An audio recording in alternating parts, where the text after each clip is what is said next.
Ladies and gentlemen, welcome to the Henrik Enderlein Prize Award Ceremony, part of the anniversary forum of the Hertie School. To start our program, please welcome German Minister of State for Europe and Climate Action, Anna Lührmann.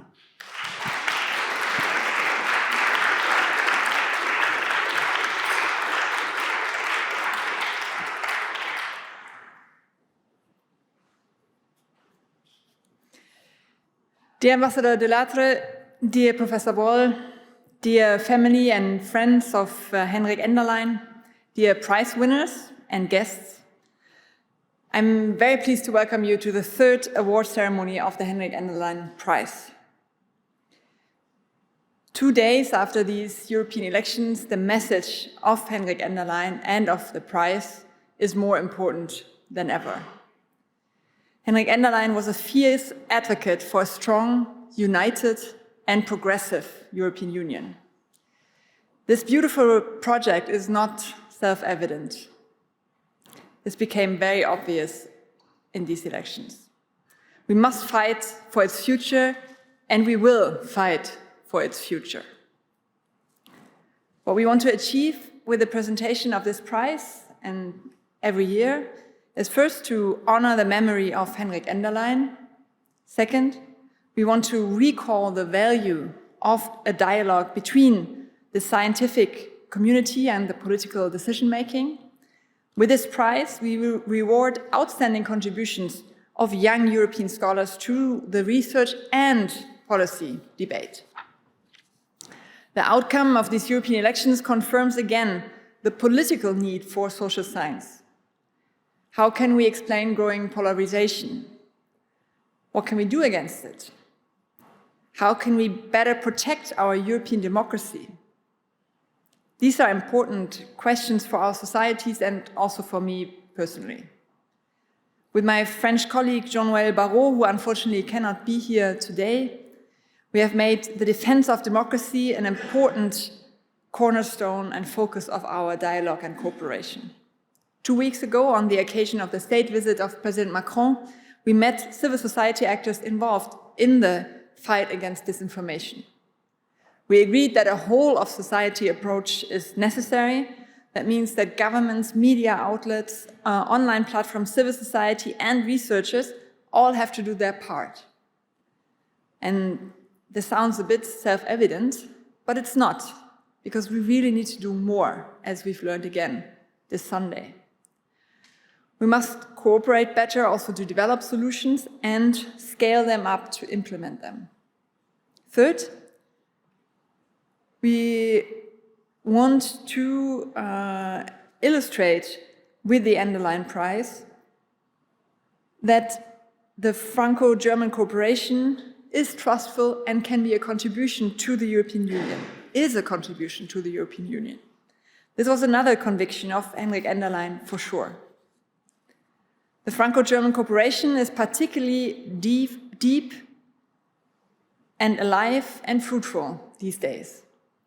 Just yesterday, I accompanied the Federal President to the Memorial Act at Audun-sur-Glane. It was very moving and emotional and illustrated the very dark parts of our history. 2 weeks ago, I took part in the state visit of President Macron to Germany, and I'm sure his speech in Dresden is something that I will not forget. To sit there in Dresden, to hear him really speak very emotionally and passionately about the European Union, l'Europe peut mourir, also a clear sign of warning, a call to action. This is something that I think we need to live up to in the coming weeks and months. Then we had the Franco-German Council of Ministers, more the day-to-day work on competitiveness and all of that. Also, Ambassador Delattre might come back more to some details in this sequence. But for me, it's clear from this point in Audun-sur-Glane to the castle of Meseberg, what an incredible achievement this Franco-German cooperation is in history. What a precious gift. This Franco-German reconciliation is really, really a precious gift, as well as the European integration. We should keep reminding ourselves of this, especially after looking at the election results this weekend. And we have to do some work if we want to preserve our European Union and to make sure that l'Europe peut mourir remains a warning, a call of warning and not a prediction. So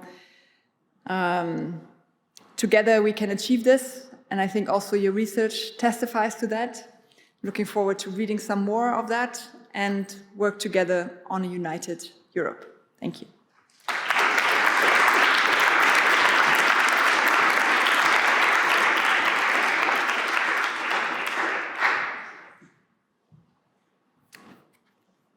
Sehr geehrte Frau Staatsministerin, liebe Frau Lührmann, thank you so much for your important message.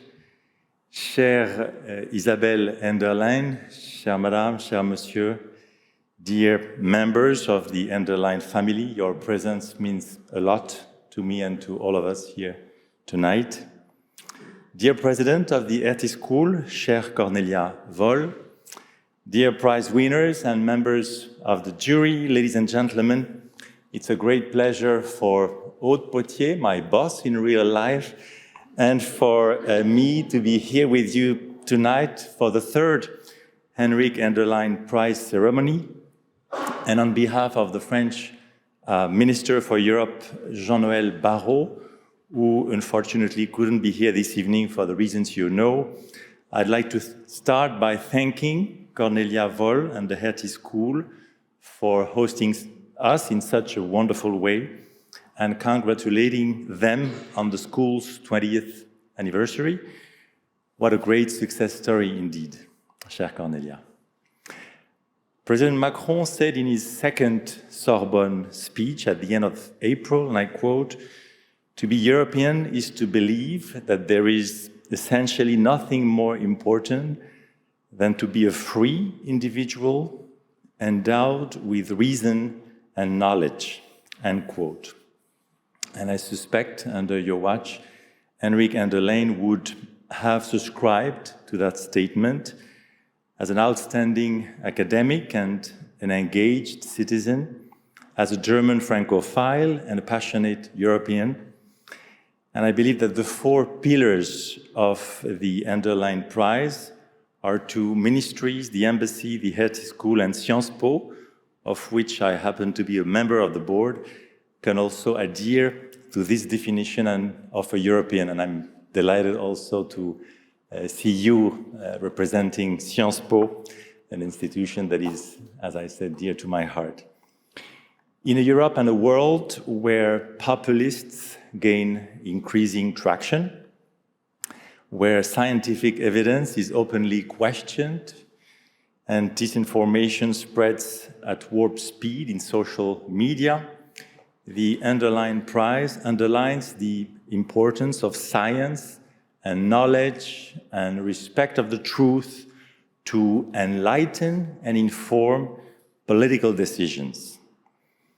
Europe is facing a combination of huge and, to a large extent, unprecedented challenges with new threats to our democratic model, the return of war to our continent, the technological revolutions and the green transition. With the new strategic agenda and the new legislative cycle, the European Union has to make decisions in the coming months that will shape our future for decades to come. In this respect, President Macron's very indeed successful visit to Germany 2 weeks ago, thanks to the extraordinary welcome from the German president, the German authorities and citizens, gives us grounds for hope. During 3 days, cher Wolfgang, we indeed celebrated the truly unique character of the Franco-German relationship, but also its relevance now more than ever in the service of Europe. relevance of the Franco-German friendship to defend our democratic values as they are under attack from within and from without. This was the central message of the 75th anniversary celebrations of the Federal Republic in Berlin, at which President Macron was honored to be the first foreign head of state to participate alongside President Steinmeier. And we will never forget, cher Wolfgang, the warm welcome of President Steinmeier. This was also President Macron's core message in Dresden, in front of the Frauenkirche, and over 10,000, mostly young Germans, Poles, and Czechs in particular. Relevance of the Franco-German tandem to help Ukraine prevail and to collectively create the conditions for restoring lasting peace on our continent. This was the key message in Münster, where President Macron received the prestigious Westphalia International Peace Prize. Relevance of the Franco-German motto to lead Europe through the storms of our time and meet the challenge, wie gesagt, of competitiveness. This was the central theme of the Franco-German Council of Ministers that was held immediately after the state visit and was also very productive with respect to the implementation of the Capital Markets Union in particular. And so if we want to collectively succeed on this demanding path, we need the mobilization of all members of our democratic societies, our researchers and thinkers in particular. And that is why we are so proud that all the laureates who are being honored here today have not only proven academic excellence, but are working on topics that are highly relevant for the future of our European Union and contribute actively to the public debate. The work of Roxana Radu touches on one of the essential questions we are facing as Europeans today, Europe's technological sovereignty. Who will own green techs and computing capabilities will be decided in the next 3 to 5 years, and the answer to that question will determine to a large extent the balance of power for the decades to come around the globe. How can we do together as Europeans with the current technological revolutions what we were able to do in the 50s with coal and steel? I believe this is one of the important questions at stake. Alexandros Kentikelenis' work on social policy is a stark reminder of the legacy of Jacques Delors and the need for a social Europe that is at the heart of our DNA as Europeans. In this respect, President Macron recently proposed a European Solidarity Program to support member states' initiatives to combat all forms of insecurity and to provide social support for the transitions we are undergoing. The work of Philippe Kostelka highlights voting behavior and political participation. This is a key topic as we see all across Europe that liberal democracy is again under attack. The end of history is now history itself, unfortunately, and we have to defend our political model. This is an existential question to all of us.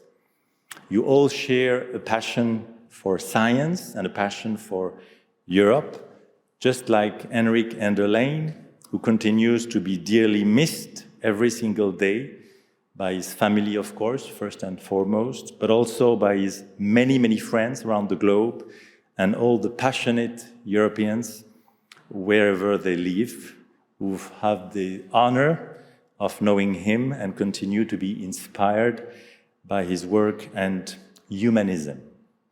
So my warmest congratulations to the prize recipients, and many, many thanks to each and every one of you for your commitment. Un grand merci à tous.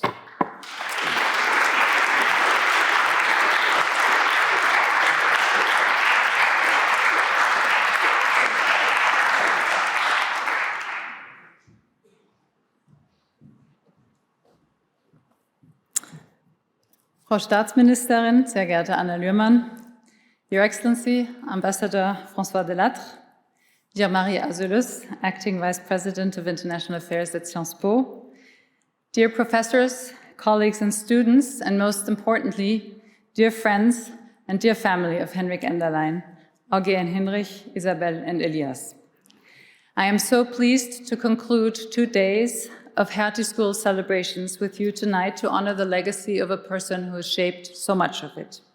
Our dear colleague and friend, Sciences Po alumnus, President of the Hertie School and Director of the Jacques Delors Center, Professor Henrik Enderlein. In the beautiful Humboldt Carré, we had the opportunity to reflect on the path the Hertie School has taken under his leadership.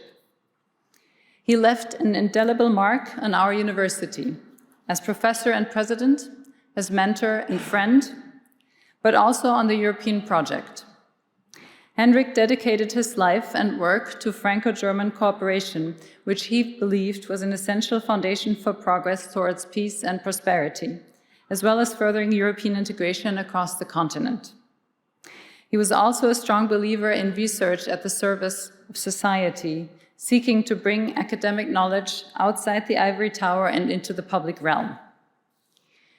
We are here today to celebrate this legacy and award the 3rd Henrik Enderlein Prize for Research Excellence in the Social Sciences, which honors an early career researcher who has not only an outstanding record of research in their field, but also embodies Henrik's ideals of sharing scientific results with the larger public.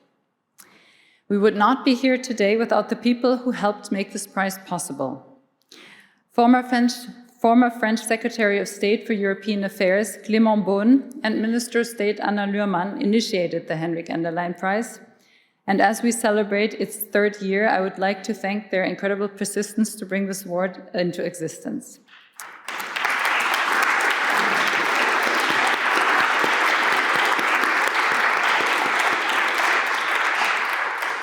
We are very grateful that the Franco-German support from Minister Lührmann, Minister Joan-Noël Barrot, as well as the French Ambassador François Delattre has continued this year. Allow me to thank in particular Anna Schröder at the Quai d'Orsay and Leonor Guy at the Auswärtiges Amt for their work in the machine room of Franco-German diplomacy.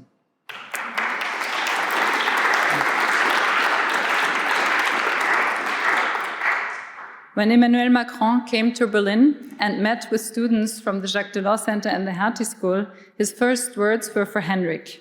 And our students were just beaming to meet the French president and also to hear him say how much he missed Henrik's advice.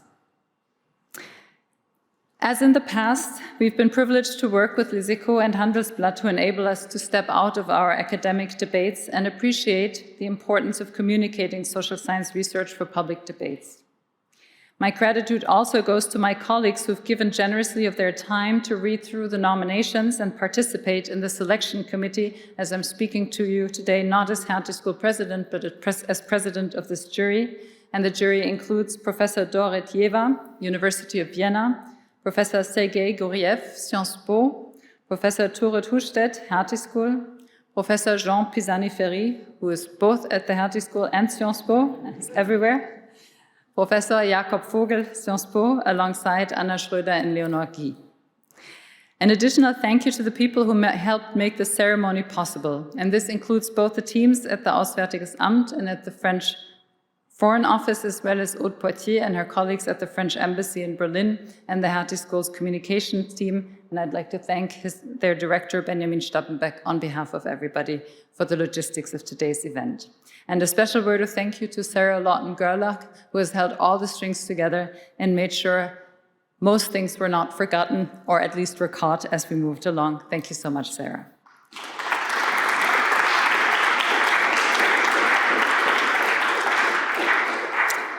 My final word of thanks are for Henrik's family. We're so pleased that you're with us here today, despite the short notice, and that you made the time to come and celebrate with us, and also for your help in the creation of this prize. It was Isabel who suggested that if we give out a prize, we should give out a fountain pen as a token for this prize, because Henrik had a fountain pen given from his father-in-law, which he treasured very much. And we hope that a pen, which is always useful to jot down ideas, is what will give the prize winners an opportunity to note their first ideas even before you type them into a computer, because that is just the new world thing that people now do, but research really starts with a pen. An innovation that is fitting for this third edition is that we have not one, not two, but three bright colleagues to present to you today. One honorable mention and two co-laureates. All three embody the spirit of Henrik Enderlein in their focus on science at the service of society. While they're all in different fields, they are looking to better understand and improve societal participation of all citizens, whether it's at the ballot box, in our global governance bodies, or on the internet.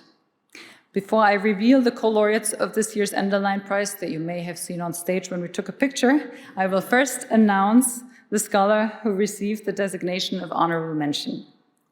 Roxana Radu is an associate professor of digital technologies and public policy at the University of Oxford's Blavatnik School of Government, and received her PhD in international relations from the Graduate Institute of International and Development Studies in Geneva. Roxana's research focuses on digital governance and cybersecurity. Her 2019 monograph, Negotiating Internet Governance, provides a comprehensive history of the Internet and its governance and is used as a textbook in universities across Europe, Asia, and the Americas. Her policy-oriented research has made her an important advisor to many policymakers and experts, including on regulatory innovation, such as the implementation of the EU's right to be forgotten. We are thrilled to award this designation of honorable mention for the 2024 Henrik Enderlein Prize to a scholar who is helping to chart the future of policymaking in internet governance and a better and safer cyberspace for all of us. Congratulations, Roxana.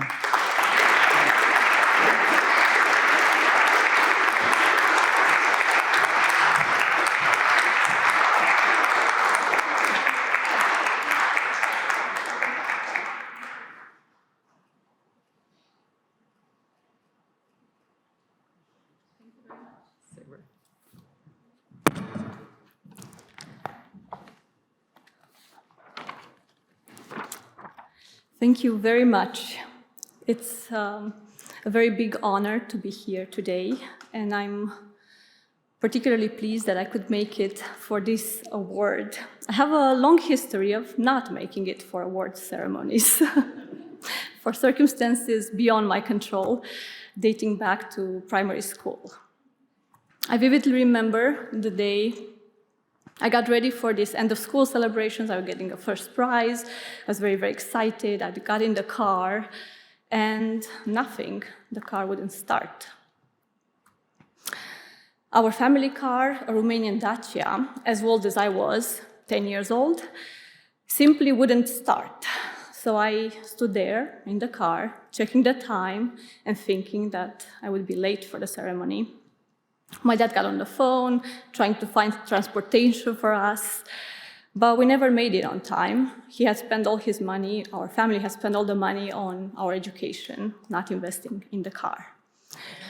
Years later, for the Best Thesis Award at the Central European University, I had a friend who went to pick up the prize in my stead. I was stuck abroad. And just for safety reasons, he's here tonight as my backup. Thank you for coming, Alex. Today is thus all the more special for me because it breaks away with this tradition of not making it to awards. But it's also very special because it brings me back to Berlin, where I first came as a PhD student, spending one semester at the Hertie School of Governance. And that's where I experienced firsthand Professor Enderlein's vision and the influence, as well as marvelous work. I left Berlin highly motivated to work with policymakers directly and to teach differently so that we can improve digital governance, which I have done ever since.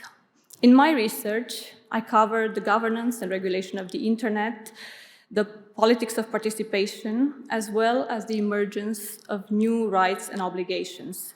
I work extensively with governments, civil society, as well as the EU and the UN. At Oxford, at the Blavatnik School of Government, I teach the next generation of leaders how to ask the right questions about digital technologies, about the public interest, about what's best for all of us. We live in highly polarized societies, and this effort is both time-sensitive and continuous. Our work is obviously not done. We're building a better and safer digital future, and it takes all of us. I'm very moved and very encouraged by the recognition of merit tonight. Thank you very much.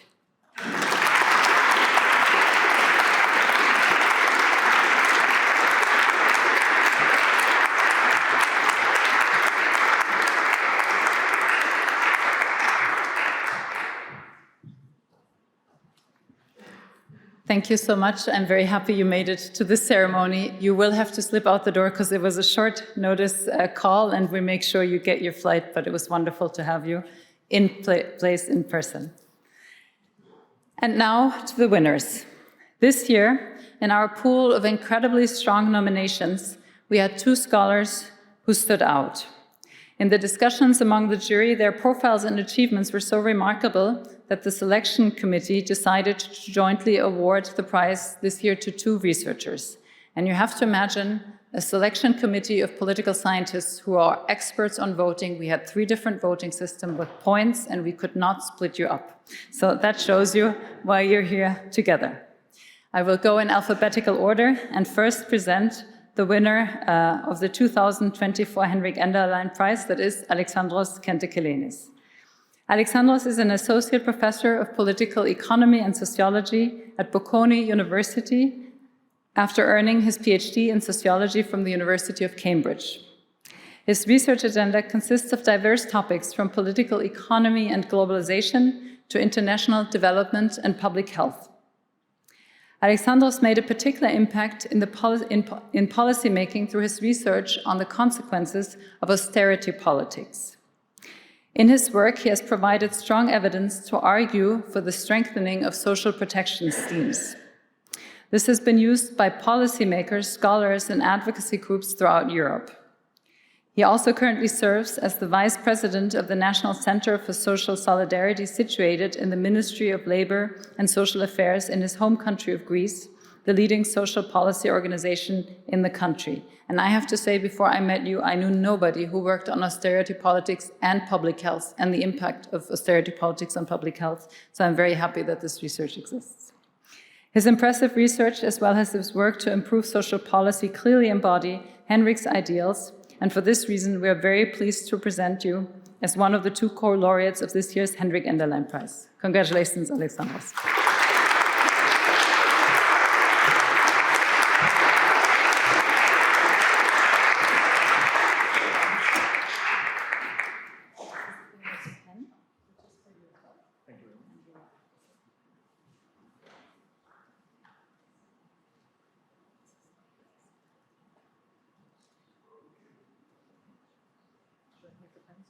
I'll take both of them, put them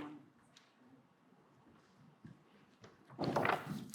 Thank you so much. It's a real great honor to receive the Henrik Enderlein Prize, and I'd really like to thank the committee for recognizing my work and persevering through the voting rounds and debates. I'd also like to add some quick personal thanks. It kind of takes a village to launch an academic career, and I have been very happy to receive support from mentors as well as peers. Among mentors, Robert Wade, Len Seabrook, Katrine de Vries, Calypso Nicolaitis, and Mark Blythe have been very big supporters over the years. And among peers, Benjamin Brown, Kristin Fabi, Quinn Slobodian, and Isabella Weber have made my time as a scholar both intellectually stimulating and fun as well. So when I learned I received this award, I was, of course, extremely happy, but it also made me reflect on my time in academia. My younger self would have been extremely surprised to be standing here. Unlike Roxana, I didn't win that many awards in school or indeed at university. So And the reason I never thought I would be standing where I am now is because I never thought I would become an academic. I come from an extended family where I'm the first person to go to university, and I just didn't think that such a career would be something for somebody like me.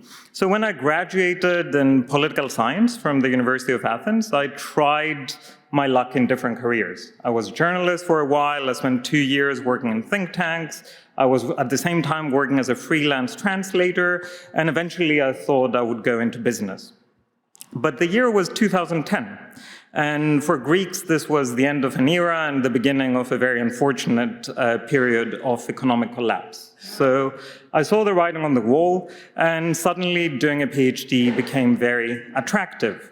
I could use my time to understand what was happening in the Eurozone rather than doom scrolling through Twitter or constantly refreshing news websites.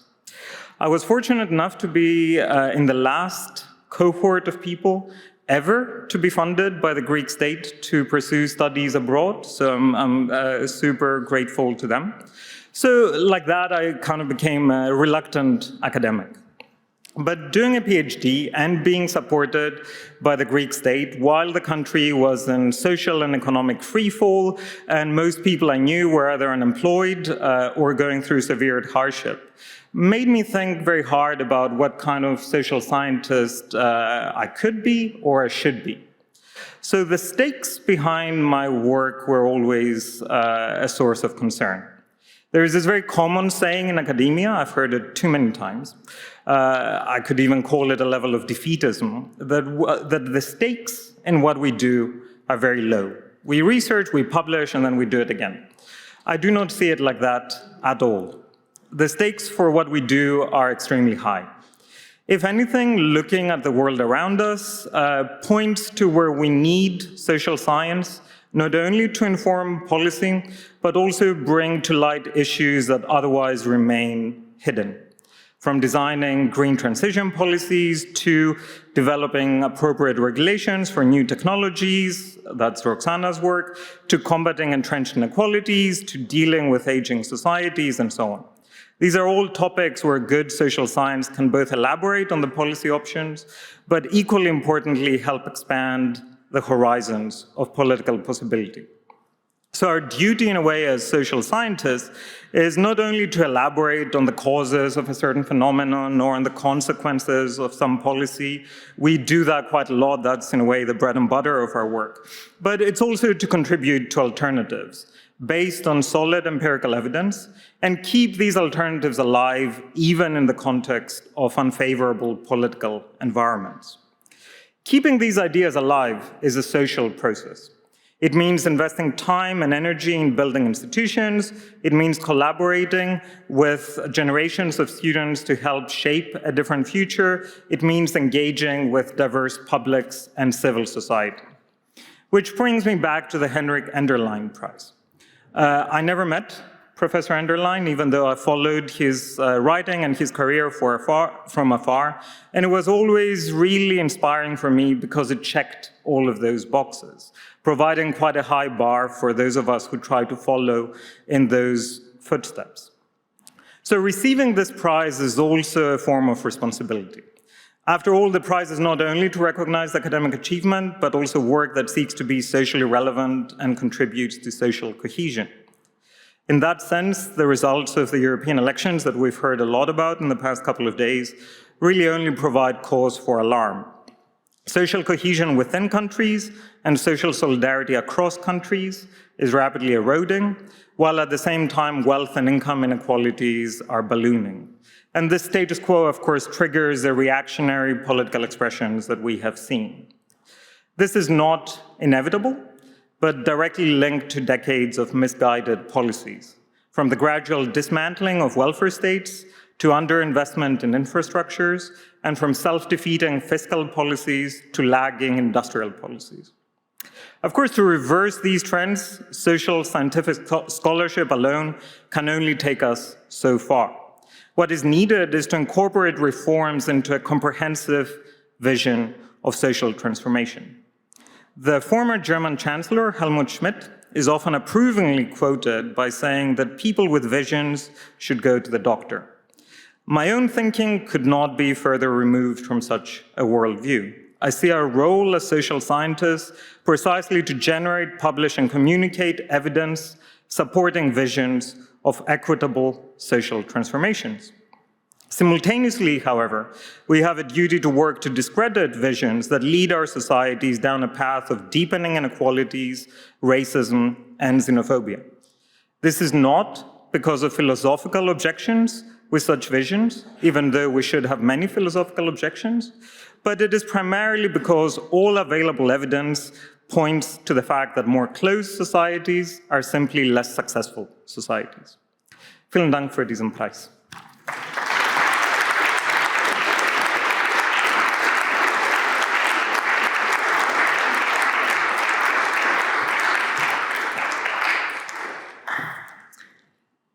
And now to our co-laureate for the 2024 Henrik Enderlein Prize, which goes to Philipp Kostelka. Philipp Kostelka, a political scientist and a professor and the chair in political and social change at the European University Institute in Florence. He is also, like Henrik, an alumnus of Sciences Po, where he received his bachelor's, master's thesis, and PhD, after having chosen to pursue higher education outside of his home country of the Czech Republic, on the heels of the EU's Eastern enlargement. Philipp's work has focused on voter participation, particularly examining the differences between the more established democracies of Western Europe and the newer ones of Eastern Europe. His work casts doubts on earlier monocausal explanation of this phenomenon that generally focus on increasing voter dissatisfaction and provides a more nuanced picture. Philipp's research has been of interest to policymakers and experts, and he has advised the European Parliament, the Canadian Citizens' Assembly on Electoral Reform, and Freedom House. Alongside his research, Philipp has been particularly active in supporting students and scholars from the EU widening countries in Central and Eastern Europe, including piloting a training program funded by the European Commission and the EU member states to reduce inequality in European academia. This impressive work to both better understand the political developments and support academics in the region embodies Henrik ideals and made him a strong choice as one of the winners of the 2024 Henrik Enderlein Prize for Research Excellence in the Social Sciences. Congratulations, Philipp.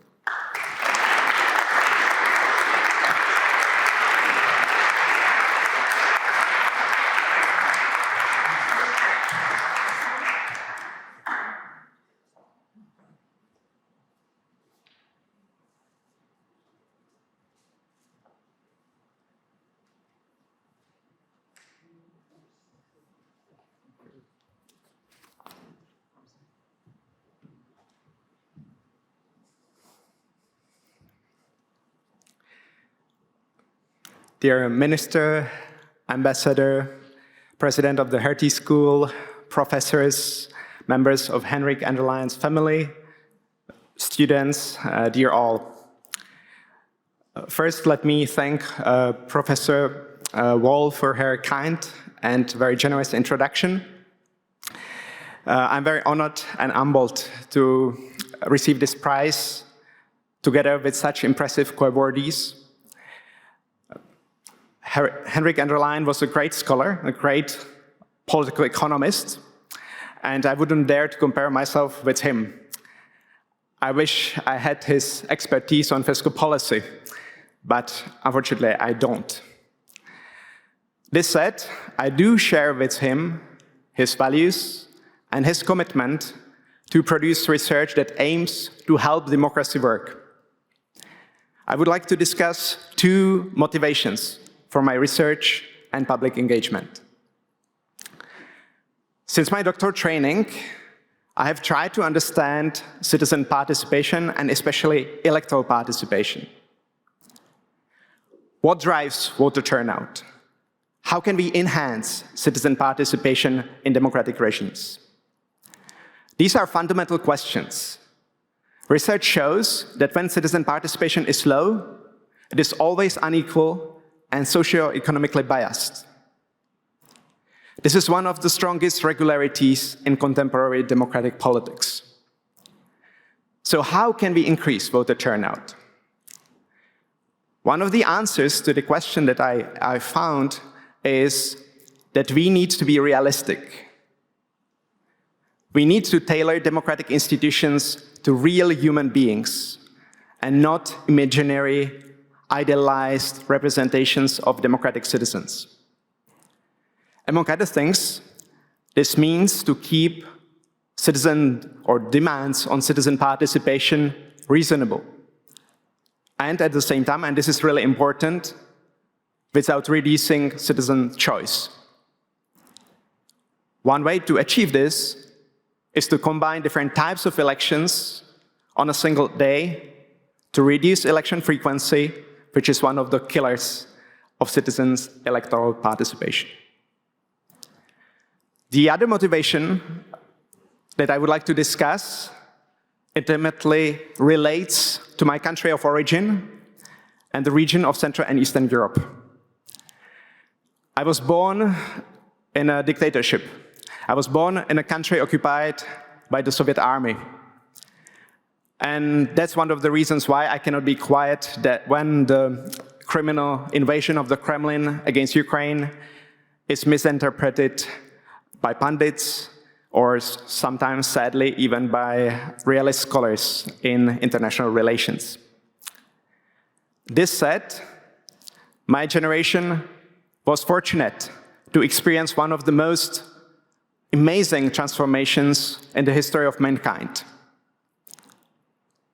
One-party regimes based on socialism and closed borders peacefully transformed into democracies with market economies integrated in the prosperous European Union of democratic nations. Yet, this transformation is not fully complete. In some areas, there is still a divide between the East and the West. Researchers in Central and Eastern Europe work in more difficult conditions than their colleagues in the West. They have fewer professional opportunities, and they are much less likely to win European grants. And so one of the biggest challenges for the European Union is to achieve academic equality and to create a truly integrated European research area. I'm very glad that the Hertie School is involved in a network that includes partner universities from Central and Eastern Europe. I'm very glad that my current institution, the European University Institute, is at the forefront of bringing the Western and the Eastern academic communities together through the widening program to which I contributed with many, many colleagues at the EUI. My research and public engagement contributions have been modest, but this prize is a huge encouragement. Thank you very much.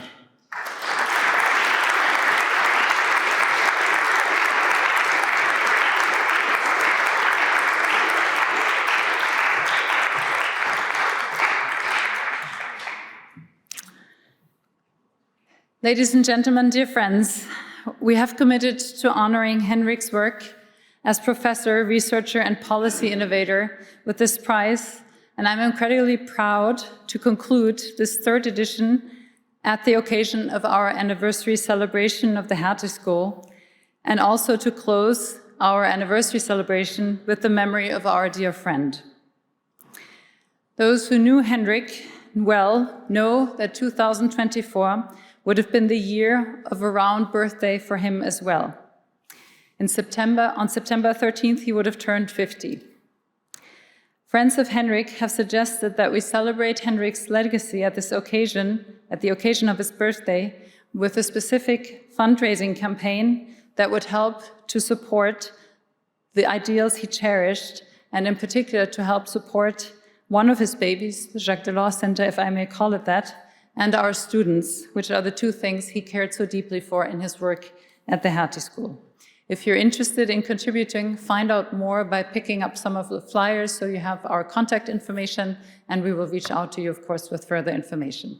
Thank you so much for being here with us this evening to conclude the Henrik Enderlein Prize, and the Hertie School's anniversary celebration.